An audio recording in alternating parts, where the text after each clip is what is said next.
Hello everyone and welcome back to the one and only Bearbar Tales. I know, WTF mate, you're still alive? I thought Co got rid of you like she did Duke Franz Ferdinand. Drake knows what's up. But alas, I am alive.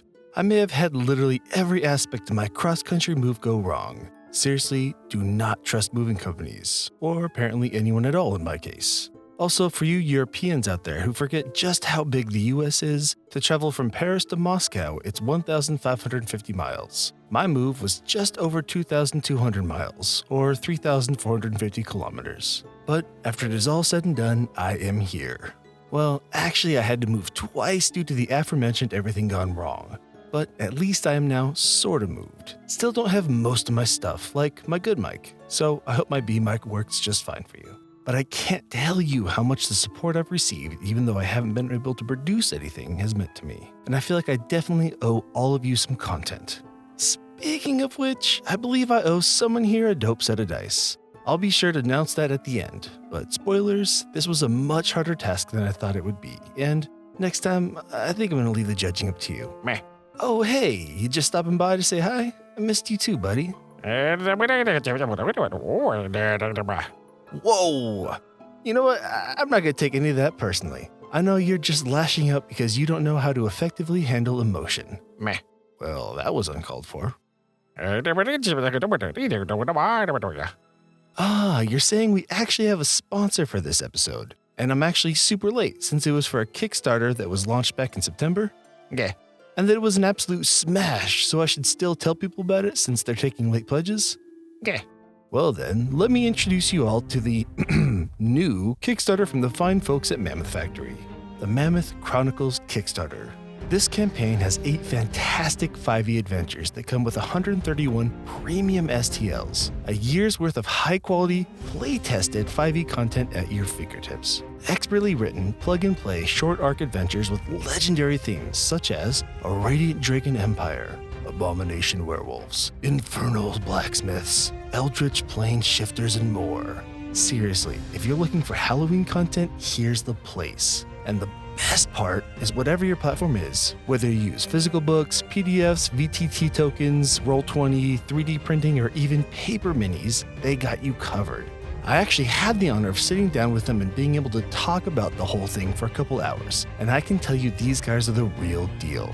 They have gone out and hired top-tier people to supplement their own expertise to make something that truly has quality written all over it. The art is amazing, the writing is fantastic, everything just shows the care and passion they put into their product. So go out and check out their campaign today. Now, before we get started with today's story, if you like this kind of content and want to hear more, make sure to love on that like button. Then smash that sub. Every sub I get gets me one step closer to finally training Mr. Jacob Crow himself to bring me back shiny things. And with that, let's get started with today's story from user u/Paramortal, titled Player Pays to Play, Only to Get Kicked for Cheating. Hey y'all, the TLDR is pretty much the title, but the fun is always in the details, so let's jump right in. To preface, I run a small D&D server as a side gig. Many and most of my players have been playing for close to a year with me now, but every once in a while I need to recruit for new folks to come in. I don't usually kiss and tell with these games, but the following guy disrespected everything and everyone at the table, so I'll make an exception. Having just come off a successful run of Avernus, our party unfortunately lost a player. We decided to run some of the Saltmarsh adventures. I actually can't recommend these enough. While I took some time finding someone to play in the longer Netherdeep campaign, our guy in question applied and mentioned that he too was a paid GM, and that he just wanted to run through the adventure before running it for other folks. That wasn't really a red flag for me. I myself have tried out other paid GMs on occasion. But seriously guys, if you're going to do this, at least own the module. In fact, the first red flag didn't really raise until session 0. We usually run 4-hour games, so for session 0, I re-established the published table expectations and rules, and then we spend the rest of the session playing. I do this so people can make an informed decision on if they'd like to pay me for the service or not. The party had made it to an extremely fun but tough dungeon in Saltmarsh, so I figured finishing it up would be great closure on the adventure, and also a fantastic session 0. Even though I let him know ahead of time that the dungeon was likely to be difficult, I noticed throughout the session that he started to get more and more frustrated with some bad rolls. Usually I associate this with people with a lot less experience than this guy claimed to have. but I thought he might just be having a bad day. Finally, on his very last roll against the very last monster, he busts out this gem. I rolled a nat 20 on my physical die here. I can take a picture if you want. There it was, the red flag, waving in all its glory. I didn't actually call him out on it there. I should have, but I didn't. It was the last inconsequential roll in the adventure we weren't even continuing after this session. Here we go, the I swear it's the real number guy. I mean, if you, without being challenged, try to defend on what you said, it's probably a lie. Now, I know a lot of you are saying, Bear, aren't you going to roast him for using physical die in an online setting? Meh, I mean, not purely on that basis alone. I know lots of people who still roll physical die online. Hell, for the Dice Goblins game, we did, but we all established that in session 0. We all had that trust in each other that we wouldn't cheat. Seriously, cheating in D&D is so dumb. Just let the dice decide. This guy decided to change things up mid-game, and all of a sudden he's rolling 20s. I mean, I even do get not wanting to roll online. I personally hate rolling on D&D Beyond, mainly because the platform has a personal vendetta against me and will not let me roll well. Seriously, when someone in my group starts rolling poorly, they say they're pulling a me. But you need to talk to the group and the DM before deciding to do so, and you definitely can't start it off by cheating. I still have to make a good first impression, so rather than imply he was lying, he most certainly was, I decided to give him the benefit of the doubt. In fact, I didn't even realize there was anything wrong with the overall behavior until after the first chapter of the campaign. Looking back, I can see there were a few other suspicious things that had happened. He conveniently knew the answer to most of the challenges they faced. He conveniently casted the right spells and rushed to put himself in position to get the important, powerful item in the campaign. These things might seem obvious in hindsight, you might even think I'm a bit naive here, but you have to understand that my usual group of players are fantastic. Even with the shady roll, I never really dreamed that someone would go to the lengths that this guy did to cheat on a board game. For a while there, in fact, everything appeared to proceed like I expected it to. It really wasn't until they were on the road headed for the next major plot point that I became suspicious. In one of the more entertaining random encounters, they saved a person who promised them payment when they got to the next point of interest on the map. It was here our friend made his first huge mistake. I had been explicit in telling the players that they would receive a reward at the next point of interest. As the encounter wrapped up, our guy, probably trying to make sure they were getting the fat loot, literally almost shouted out, "Hey, what about giving us a reward? X amount of gold." Now, I had intended on giving them the delayed reward, something a little better that the adventurers could receive if they do indeed meet this man further down the road. However, if the adventurers demand a reward right now, he will indeed give them X amount of gold. The problem, as you may have guessed, is that I never made any mention of the gold reward. In fact, I double-checked with the other player I trusted. We both talked about it and decided that while it was unlikely that he simply guessed the exact reward, it was at least possible. Unfortunately for our friend, this little interaction had caught my attention, and it wasn't before long that he began yet again acting very suspicious. Another encounter on that very road is made up of 2 threats. One of them is an obvious circling airborne threat, and the other, more insidious hidden one guarding a valuable item. Our guy took the lead on this encounter. He proceeded to do everything in his power to avoid the hidden threat instead of the overtly stated one. I'm not gonna lie, I genuinely found this frustrating. I felt like this guy was playing the table, like he had a prima official strategy guide, and for all intents and purposes, he was. But up to this point, I didn't really have anything I could solidly point to and say, "You're cheating." In fact, our hero's downfall didn't come at the hands of some difficult encounter he cheated his way through, nor did he uncover some super secret magic that he would have no other way of locating. It came at the hands of an NPC who has about a paragraph dedicated to him in the adventure. The players eventually arrived in a bleak, militaristic town. The place is a real horrorscape, but not due to people living in it. They are, for the most part, honorable, and just trying to survive in a pretty bad situation. The players come across the NPC in question, as he's doing a pretty terrible chore. Here I had an idea, to impress upon the players the sense of community and the duty they can expect in the town. Rather than introduce himself when the players walk up, he simply said, "Are you guys going to stand around looking, or are you going to help?" I did this thinking that after the players helped him with the chore, they could come together for a handshake moment and a real introduction. Maybe they would even come away feeling like they'd earned a little bit of respect in the town in the process. Instead of this fun scene, our guy finally outed himself, calling out to the now nameless NPC by his name. When we went on break, I actually double-checked with the rest of the players, making damn sure I didn't mistakenly introduce him at some point in the scene. And that was it.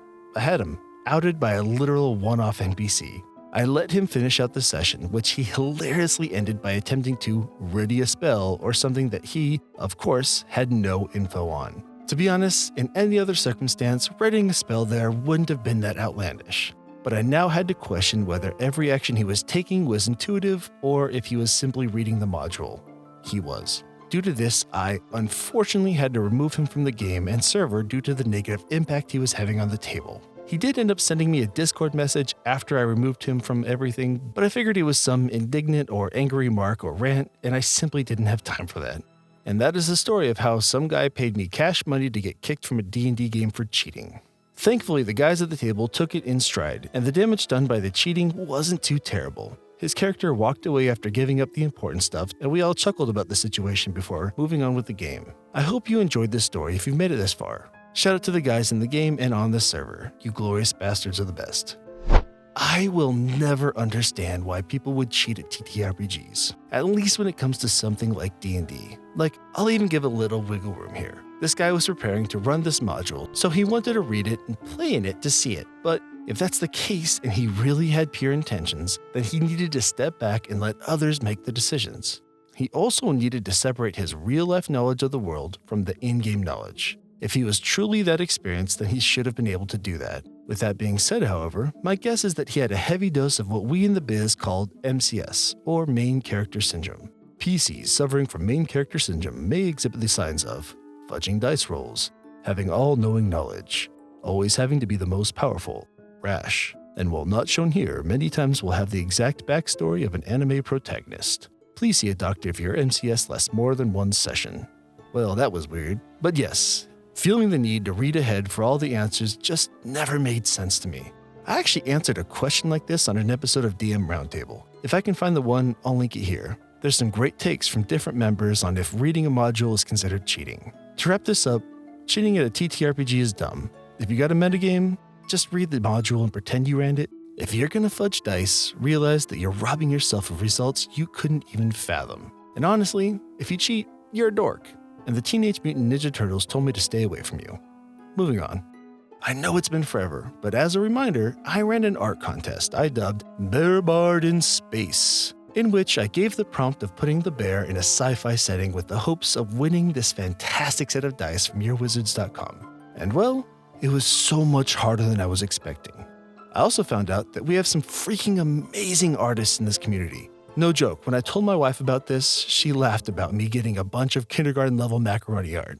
But I'm elated to say that that is absolutely not the case. If I'm honest, a number of these could have been the winner, and it would have been absolutely well-deserved. I chose the winner based off not only my own opinion, but maybe another 20 or so people and the Dice Goblins. Next time I run something like this, I'll be putting it up to the community to vote and take the hard part away from me.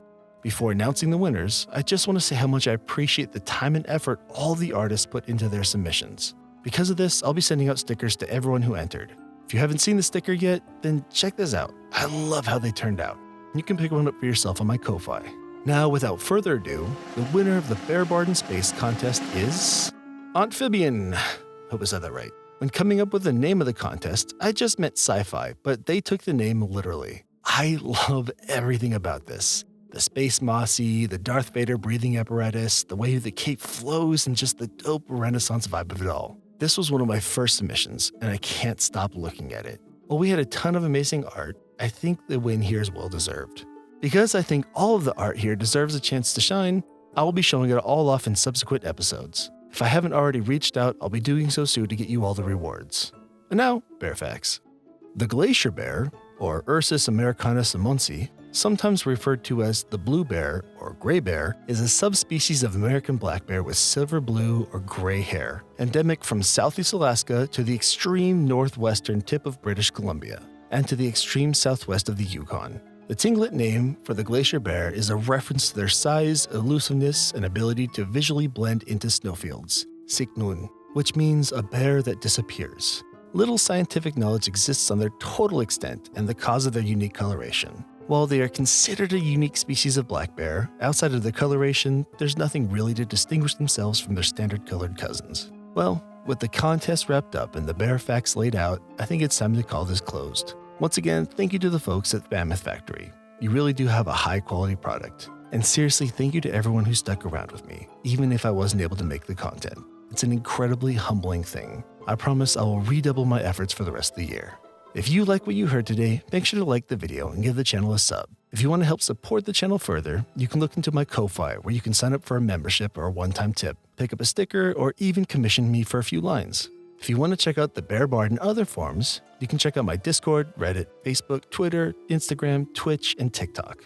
You can also check out the Bear Bard Tales podcast, available pretty much anywhere. Before we go, I want to give a huge shout out to my Ko-Fi subscribers. As our first Bear Council member, we have Mr. Hypocritical.